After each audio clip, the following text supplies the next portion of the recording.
Welcome to Disruptive Successor, a show for next generation leaders in family businesses and entrepreneurs who want to disrupt the status quo and take their existing business to a whole new level.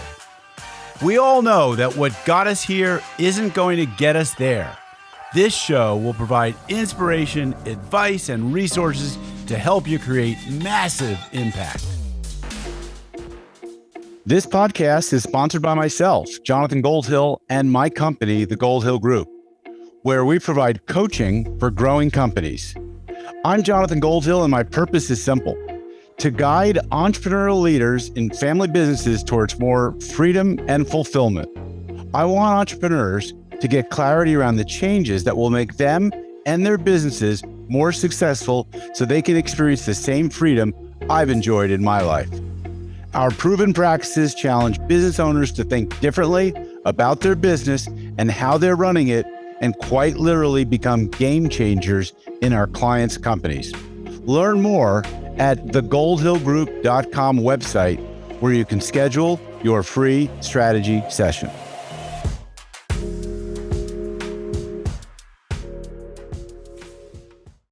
Hi, it's Jonathan Goldhill, and welcome back to another episode of the Disruptive Successor Show. Today, I have a guest with me who's in a similar business that I'm in, but has a very different story. And one story I think that's going to be really helpful.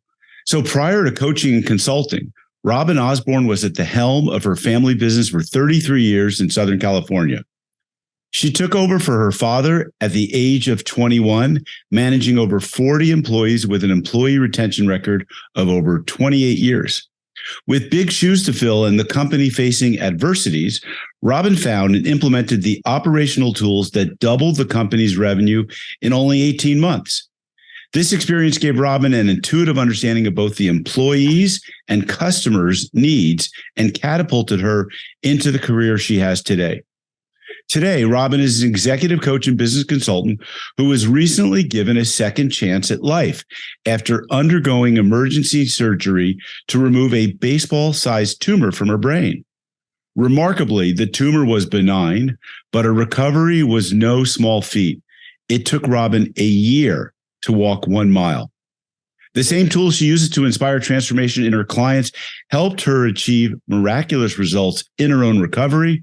Robin's passion for exceeding expectations has allowed her to help hundreds break through their personal and professional goals.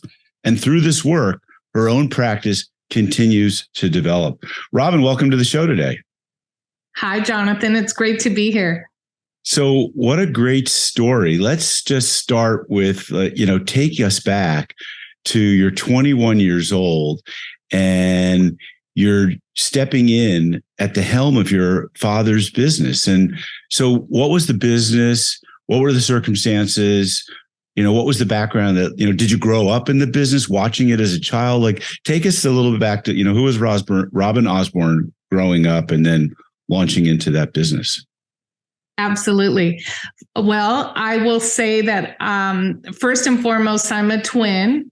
So I call my twin my wingman. So I have a twin brother and I have 2 older sisters. So family businesses are all unique. They're all snowflakes. Our situation was definitely difficult in that my dad had ran the company, owned it since 1983. And in 1988, he took his own life.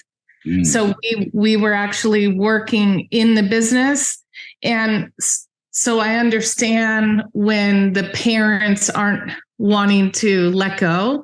But for us, it was a devastating, unexpected. And my mother put us around the kitchen table, and said, you can run the business and get along, or we're going to sell it. We said we wanted it. My older sister was 25. My brother and I were 21. So we became a business owner in one day. We had 40 employees. We are an FAA repair station. So we actually overhaul landing gears. We do flap actuators, Sikorsky helicopter repair. We have done government contract work. We've overhauled every missile silo in the country. We do launch components that throw the trapdoor open. Wow. So high liability and very technical. And so I'm proud to sit here today and say we've been in business for 75 years. I've been at the helm for 33, and I call myself an adversity warrior.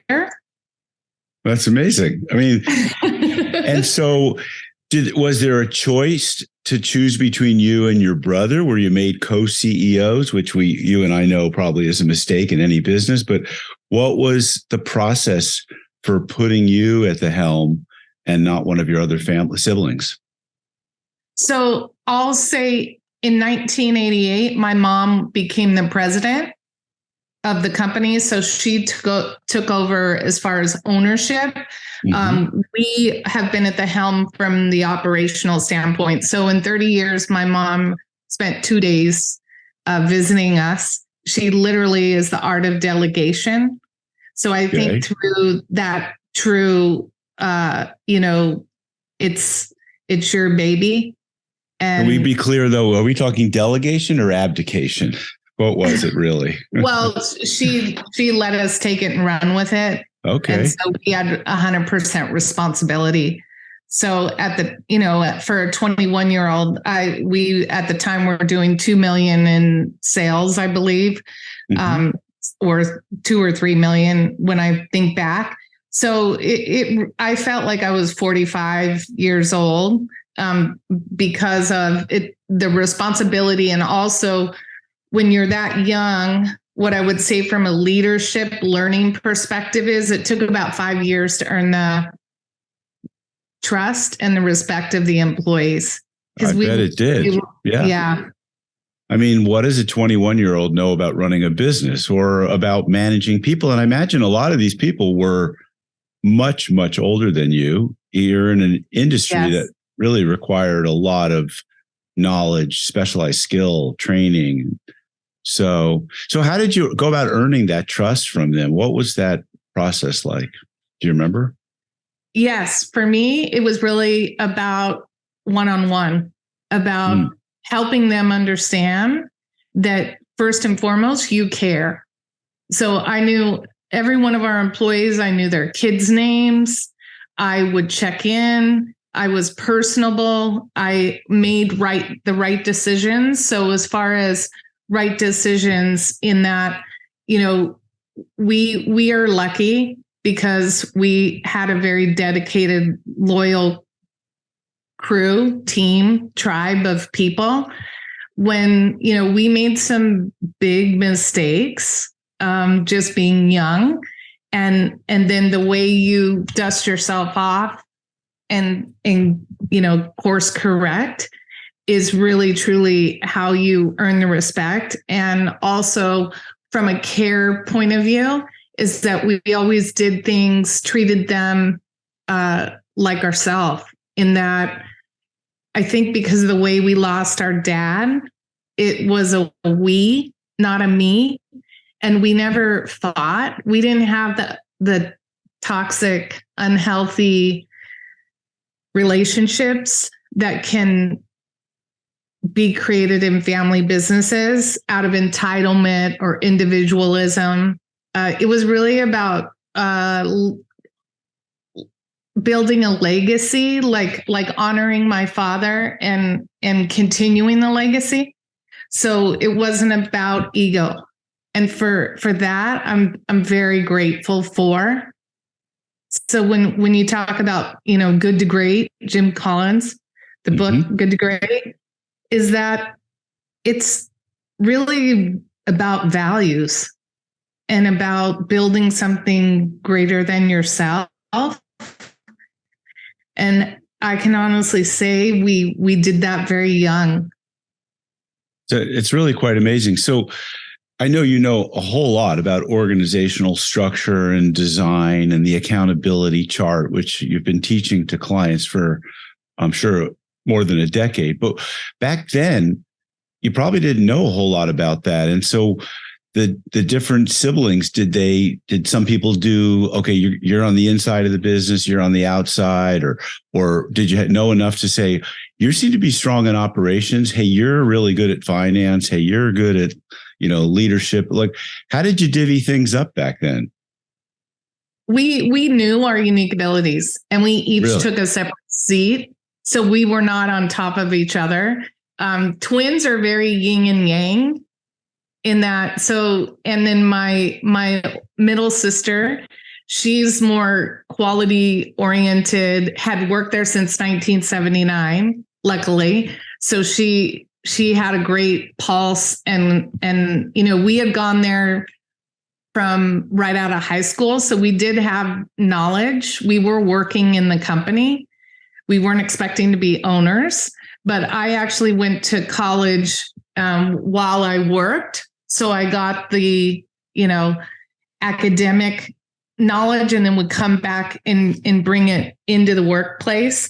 The other thing is, when I was going to school, I wrote a 10-year business plan. And unknowingly, wow, that's amazing. Unknowingly, and let's just say it was on an IBM Selectric 2 typewriter. Okay, right. Okay, let's date ourselves. Okay. And we hit that 10-year target. That's amazing. 10 years. Yeah. And the business is still going today. Is that right? Do I understand? 75 years strong. Fantastic. And you're still operationally involved in the business? I am not. So once COVID hit, and then so what I would say is, in my journey of the last, 33 years, is that about every 8 to 10 years, you're going to have what I call preaks and pre-peaks instead of peaks and valleys. You're going to have at least 2 not so great years. So for us, COVID impacted our business very much. Yeah. And in addition to that, the surprise of having a baseball-sized brain tumor really changed, I would say, my perspective in life. And I learned some of my best lessons in life. It was honestly, it was a gift. The fact that I got a second chance, and I'm here by the grace of God, it has really just every day is a free day. And I'm grateful for little things, speaking, walking, talking. And from a family business perspective, interesting when something like an emergency comes up, because what we do, in addition to structure, is proactive and strategy plans. And we were very dialed in, but then right before surgery, I've done the billing for the government for 30 years. No one knows how to do that. So I had to actually video myself. Okay, good. So before surgery. That's amazing. All right. So take us through. So you discovered that you've got a baseball-sized tumor in your brain. And so then what? I mean, so I went to emergency 3 times. My twin actually said he was realizing I was unhappy and frustrated. I was actually cussing a lot. I was working on Zoom and COVID. I worked with clients facilitating, and I went to the emergency 3 times because I had some stuff going on, and I knew something wasn't right. They kept telling me I'm fine. So the 3rd time, I started seeing a purple circle on the wall, and I went to emergency, and I looked at the doctor and said, "Look, you're missing something. Scan my head." And there it was. Wow. So they said,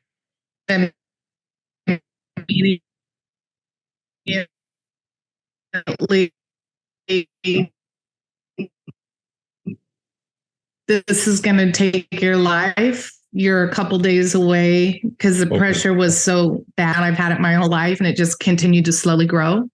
Okay, hold on, back up. So I just had my arms up because we had some kind of an internet connection issue, and it's probably on my end. So I apologize. That was God. No. Back up. All right. So I don't know where we pick this up, but just retell some of that story if you don't mind. Sure. So I was diagnosed in emergency, and we had literally to go into emergency surgery. They told me I was a couple days away from it taking my life. And so then we go into crisis mode as far as I had to say goodbye to my kids, my husband, my family, not knowing the big risk was if I would ever speak again, and a carotid artery straddled it. So they didn't know if I would make it. Like a lot of risks that they have you sign off on. But the good news is I woke up speaking. The nurse told my husband, please tell her to calm down because she's trying to take control of the ICU, because I was trying to tell the nurse how to do her job. So, but the family really engaged and supported me in my recovery, which was 24/7 care. And they worked in shifts. That's amazing. And you say it took a full year before he could walk a mile. So that must have been a very difficult year for you. I would say it was a year of blessings in that the tools that I implement with clients, a customized operating system, I used in my own recovery. And so what would that look like? So first and foremost, I operate off of 4 values. And it's from the book 4 Agreements by Don Miguel Ruiz. Right. So be impeccable with your word. Always do your best. Don't take it personal. Don't make assumptions. So for me, physical therapy was hard to describe in words, but very difficult. And some days I would wake up and wouldn't want to go. And then I would align and be impeccable with your word. You have the appointment. You need to show up. That's when you're going to get your breakthrough. And what I would say in family businesses is that we can't change what we tolerate. So we've got to look at the mirror and start with ourselves, not point the finger at the family member or somebody else, but really step into, am I showing up in alignment with those core values that are in our business? If you don't have them, I would say foundationally, that is game changing, because again, it's not personal. So you do need to separate family and business in the way that you're executing. And it gets complex, it gets mixed up. And depending on where that family business is in their season, right? Of if they're transitioning to the next generation, right? If there's conflict or it's not healthy, maybe you have the wrong person in the wrong seat. Though these tools will help you get open, honest, transparent without the family needing to be busted up or something really negative. Yeah. So important. So you call yourself an adversity warrior, and that sounds very descriptive of the process that you went through, and just from your personal experience. It must be something that you're able to help others today to step into their power against all odds or adversity, and help them be, approach life like a warrior, and use the 4 agreements to support, who they are and how they're showing up. I think that's great. Really wonderful. Tell us a little bit more about that. What are your thoughts on being an adversity warrior? When I first took over the family business, because it was so sudden, I thought truly in life that was going to be my biggest challenge. And then once we got control and got on the other side of it and really used tools to get what I call freedom and relief, then I thought I'm good, right? But unbeknownst to me, I call challenges opportunities. Mm-hmm. God had another opportunity for me, and thankfully I got a chance to be here. And the wisdom that I now come with is changing your have tos to choose tos, meaning every day that we wake up, we have a choice. Right. And life is a learning process, right? Yeah. Every day we're growing, we're learning, we're either in the process of living or the process of dying. Mm-hmm. And get a coach. Just like you have a PT, a physical therapist, or you have a personal trainer. What coaching does for the business is help the family members step outside and work more on the business than in the business. And it also allows them to create more personal space for growth for themselves as an individual. Mm-hmm. So head trash is oftentimes, you and I understand head trash. Let's maybe define it for our listeners, but it's basically the thoughts that go through our head, I would say, that keep us stuck, maybe because of what one of my mentors used to call the FUDs: fears, uncertainties, doubts, suspicions, but limiting beliefs, which is part of Byron Katie's work. Mm-hmm. Is believing that something is so when it isn't necessarily so. What are some of the tools? Of course, Byron Katie's is a good example of a tool, but what are some of the tools that you might use to help people unpack the head trash and go from chaos to clarity, or from challenge to opportunities? Well, first I want to say I actually own the domain Head Trash. So if you go to headtrash.com, you're going to get my website. Oh, great. Secondly, I love what you said about limited beliefs, because here's the blind spot. A lot of times people don't recognize if they're actually speaking from the past, right? They're being a victim. So 2 lowest levels of energy, victim and anger.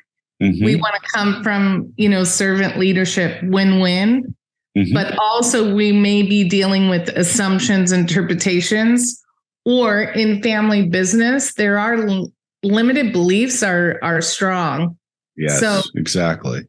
So I believe one tool that was game changer for me is DISC, in that because my brothers and sisters, we were familiar with our talents and our unique abilities, but you forget your strengths.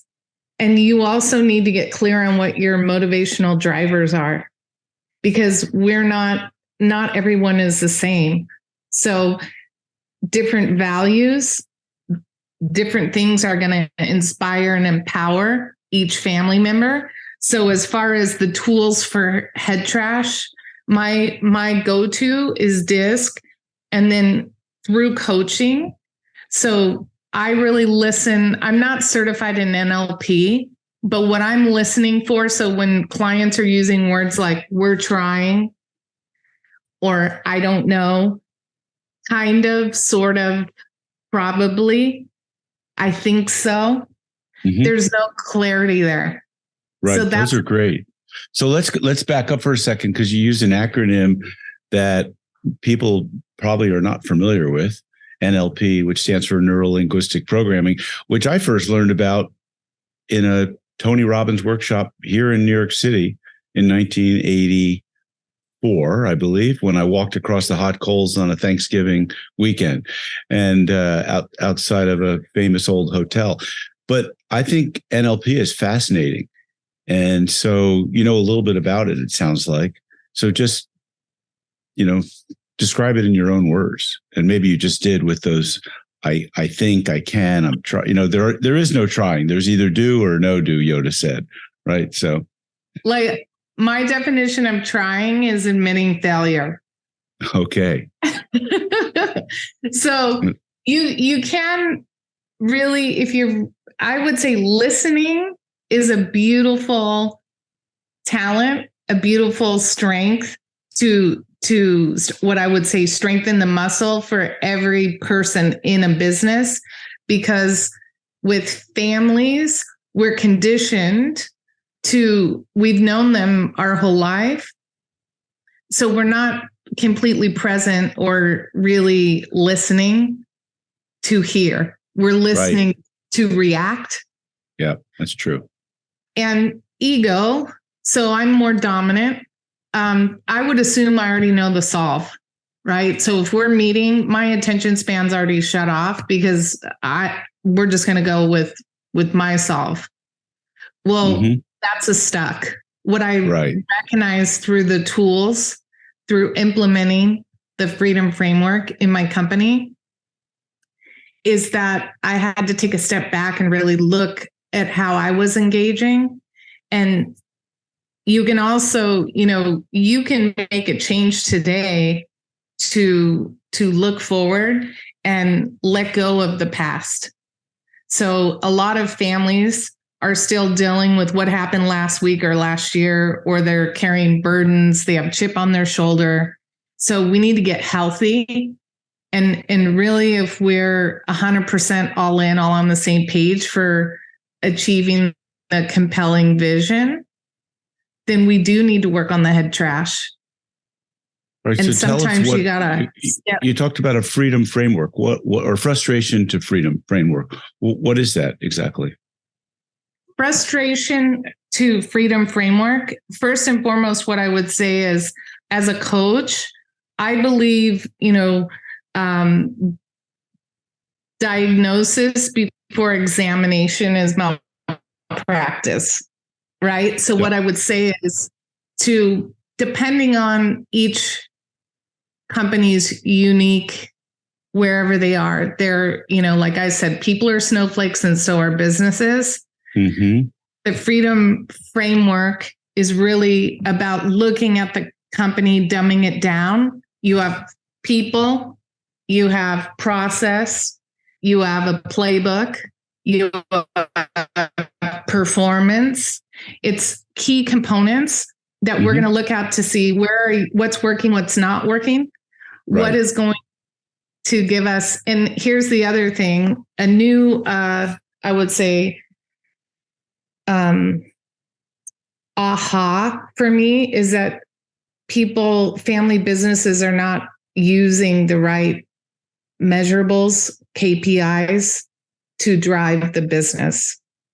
And so let's get into that in a moment. But first, so you were an EOS implementer for 7 years, certified. And then you said earlier, maybe got broken up a little bit. So let me just repeat it. Diagnosis before examination is malpractice. And so thinking about going back to the years when you were implementing EOS and probably doing it purely from start to finish, from the 90-minute meeting all the way through to each quarterly. How does that fit with the diagnosis before examination is malpractice? I mean, they're not really diagnosing, but it's a very prescriptive model. And it's saying that everyone who follows this prescription will get better, basically. Is it not? I would say complicated, not an easy answer. And here's the truth. First mistake I'm going to own right now is I self-implemented in my company. I should have hired a coach. So ego plays a big part in a lot of business owners think they know what their issues are. And so what I would say is, yes, the EOS process that I was certified in for 7 years, it's a wonderful foundational system to begin. Once you implement it and really get traction, as your business scales, so do your issues. And what I would say with depending on your implementer, depending on your coach, because there's an EQ, emotional intelligence component to it. So as a coach and a facilitator, we really need to do our work. We need to understand, the family dynamic, what's actually, is there an elephant in the room? So it's one thing to have simple tools. It's simple, but it's not easy. Mm-hmm. Right. And it's really the coach, the, implementer, the facilitator that's going to, I would say that's my unique ability, is the people aspect of it. And that's where you're going to get your true transformation. Agreed. Agreed. But almost the diagnosis before examination as malpractice suggests a more consultative approach before just prescribing or starting in a certain place. So I got into coaching in 2003 or 4, and we had kind of probably like strategic coach. It was a quarterly business model. We brought a group together, and I knew what I would be teaching probably around 2:00 in the afternoon of quarter 3, because that was the leadership module, and quarter 2 was the sales module or whatever. And so, but some people came to me and they really wanted the leadership model like right away. That was what they needed help with. And others, sales wasn't even an issue maybe. So it was a challenge I found to do the group coaching, because you had to follow this curriculum. And while the content was good, people didn't want to wait 9 months to get to the leadership component of their business. And so maybe like your frustration to freedom framework, my 7 Ps framework allows anyone to start at any P or any point, right? Whether it's people or process or priorities or performance or planning. I mean, and you've got to be somewhat fluid. So we're on the same page there. And what I would say, you have to turn over all the stones. Yes. And because just because a business owner is saying we're good doesn't mean they're good. They may have their blind spots. And so getting curious is money in the bank to really ask and know how to, ask the right questions to determine what's going to give us. Because here's the thing. We're there to help solve, but got to deliver outcome. They've got to get results. So what's the highest impact? And we're going to get that first. It's interesting through my recovery process is I understand that businesses are like the whole holistic body. So is the holistic business system.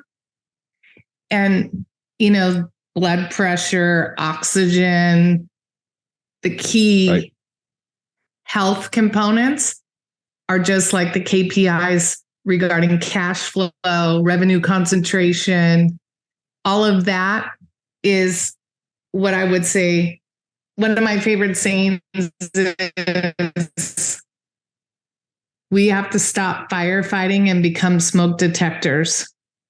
Because a lot of businesses are causing their own chaos by not proactively managing their numbers, as well as they're not having the difficult conversations. So a lot of executives are in resistance of handling their people issues. Yeah, it's a huge, huge problem.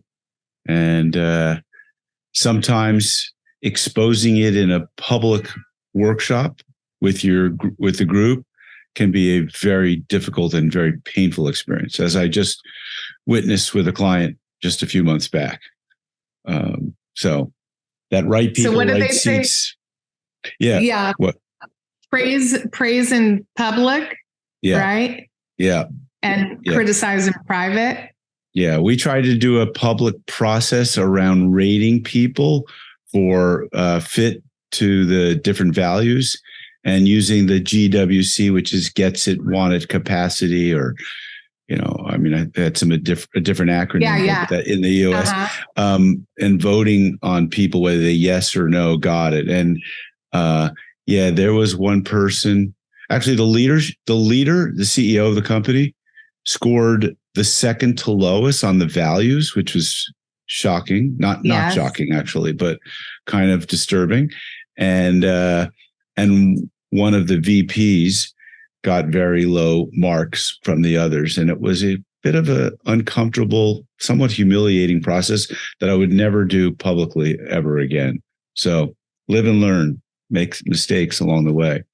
But I just want to share really quick. It's very telling because here's the truth is personal transformation. So really owning these tools, not just on a business level, but personal level, is key, because if you are not in alignment with your own values, you have a very unhealthy culture in your company. Yeah. And my learning in my own business firsthand was I got stuck about 25 years in, and I was pissed. I was frustrated. I was a hamster on the wheel doing the same thing, getting the same results. Would come in a few minutes late, walk around with my hands on my hips. That was not helping by leading by example. And once I recognized I'm part of the problem, I started showing up an hour early. I started motivating, started having meetings about the vision and where we were going and how we were growing, and really inviting in, not volunteering. That's when our business transformed. I like that. Voluntelling. That's great. Another Robin Osborne original, it sounds like. Thank you. So it's like you have some good sayings and reframing of words or ideas. And that fits into your NLP comment earlier. All right, let's talk about KPIs, because you touched on that. And I know that's something that is really important to you. I mean, I know, look, you're a coach like myself, and you see the full gamut of operational, financial, leadership, sales and marketing. You're looking at the strategy as well as the execution. You understand the limitations of certain playbook systems that don't really have much in the way of strategy, but KPIs is something that's you're really interested in keying in on. And my thoughts on KPIs, first of all, are that every company probably has very different KPIs, depend upon the type of business and the business model. Some companies, cash and financial metrics will be the most important things for them to track, but in other cases, be operational. And I mean, generally, I think it's good to have a balanced scorecard of all these things, right? Including employee and customer numbers and things like that. But most importantly, the KPIs, I think, that need to be tracked, besides some standard obvious ones, are the areas that are causing bottlenecks in your company, or where there's obstacles or constraints, or where you're not doing well, or where you've benchmarked against competitors and really need to improve in that area. So what are some of your thoughts on KPIs and how to improve KPI management in a company? Yeah, I would say first and foremost, getting curious, creating a weekly measurable. So again, weekly, breaking down weekly measurables to more leading than lagging, so we can drive it. But it's really, what is the outcome we're looking for? And then how do we reverse engineer it in action? And what does that look like on a weekly basis? So when especially in a family business, I would say is, depending on what seat each person has, but we're not always doing what we say. And by having that lag of action, it's affecting your bottom line. Another thing that is really surprising to me is a lot of clients that I've gone into is that they have customers that are more than 20% of their revenue concentration, and how that impacts them is if first and foremost it's risky, and also if they're going to exit, want to sell, it actually lowers the value of your company considerably. 100%. Yeah. What about some KPIs that would relate to,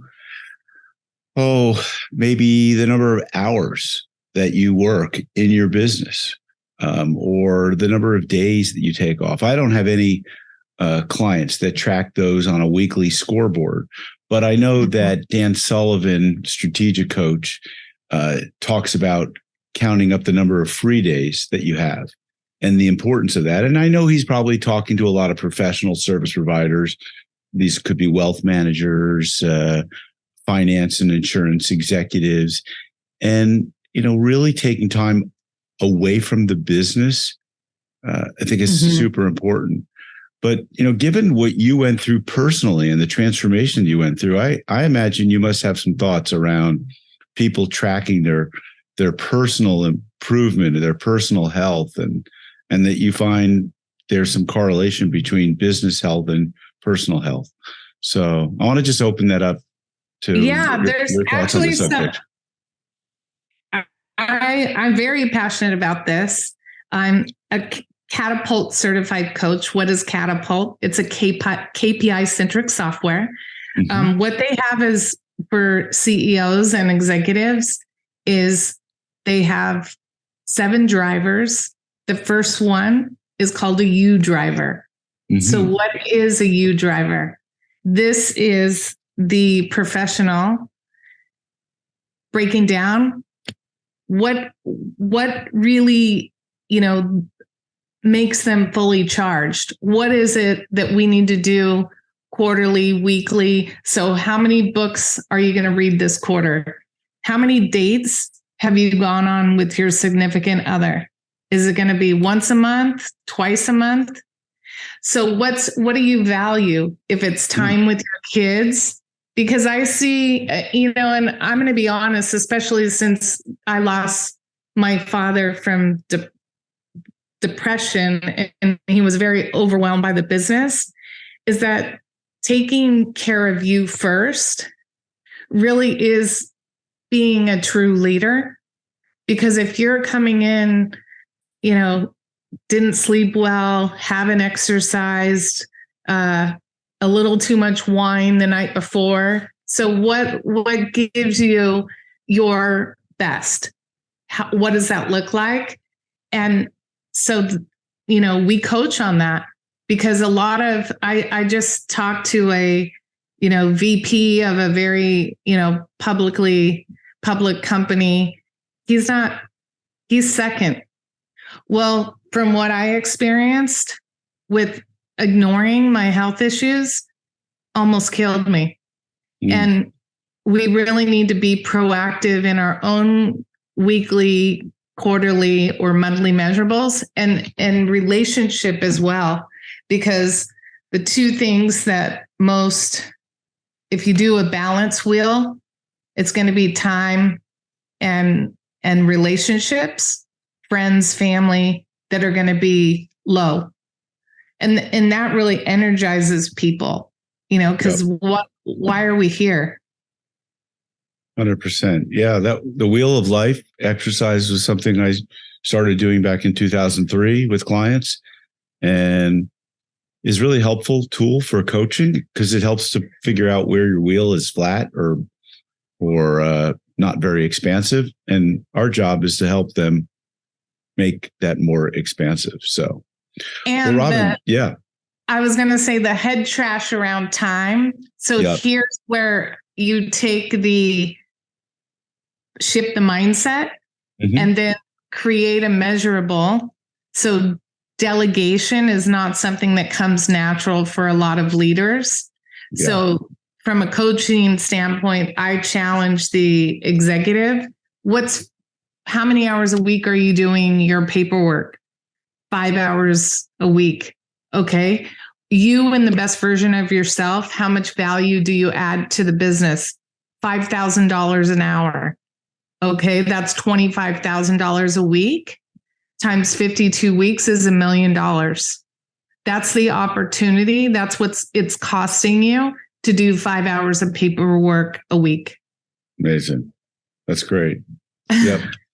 And that's something you're either robbing from your company or from yourself, right? You're either putting in more time to make up for those 5 hours, or you're stealing from the company because you're getting underpaid, or you're paying someone, you're overpaying yourself for something that someone else could be doing for a fraction of the price.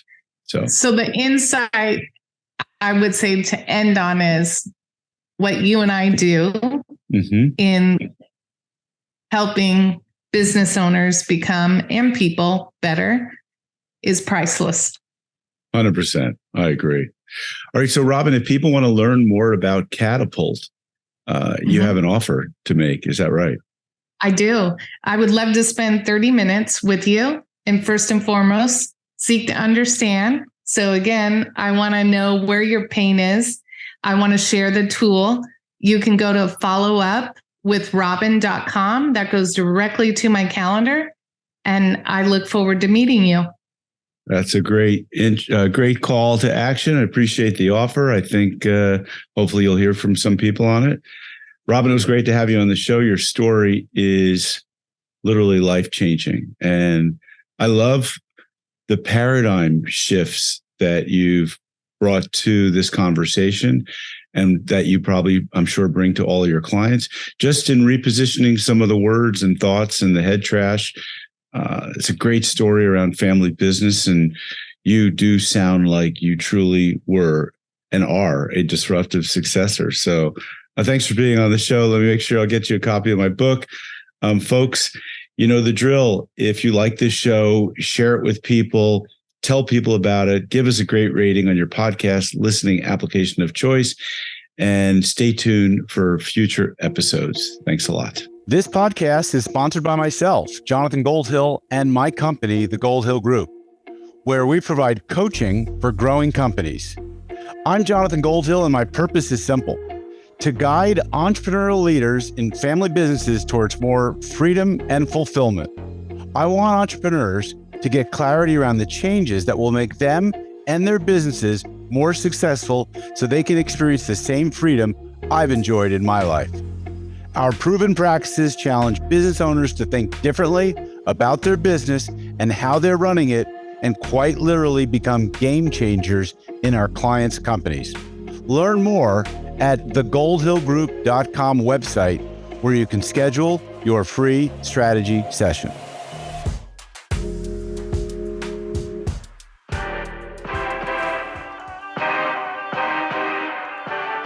Thank you for joining us on the Disruptive Successor Podcast. If you enjoyed today's episode, please subscribe, review, and share with a friend who would benefit from the message.